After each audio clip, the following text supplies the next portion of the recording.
molten salt as non-aqueous solvent.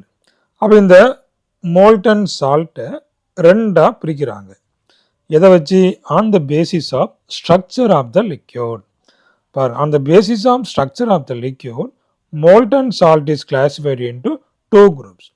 அதில் first குரூப்புக்கு எக்ஸாம்பிள்னு பார்த்தீங்கன்னா ஆல்கலி ஹேலைட்ஸ். அப்போ இந்த ஆல்கலி ஹேலைட்ஸில் அங்கே வந்துட்டு பாண்டிங் எப்படி இருக்குது பார்த்தீங்கன்னா அயானிக் ஃபோர்ஸஸ். அங்கே என்ன பாண்ட் இருக்குது? அயானிக் பாண்ட் இருக்குது. So alkali halides bonded by ionic forces. On melting, அப்போ இந்த ஆல்கலி ஹேலைட்ஸை நம்ம வந்து மெல்ட் பண்ணுறோம். அப்போ அங்கே என்ன நடக்குதுன்னு பாருங்கள். Very little change takes place in this materials. அப்போ இதை மெல்ட் பண்ணுறோம், ஆல்கலி ஹேலைட்ஸை மெல்ட் பண்ணுறோம், அங்கே ஒரு சின்ன சேஞ்சஸ் தான் இருக்குது. அதே போல் இதனுடைய கோஆர்டினேஷன் நம்பர் இருக்குது பார்த்தீங்க இல்லையா, 6 இருக்கிற கோஆர்டினேஷன்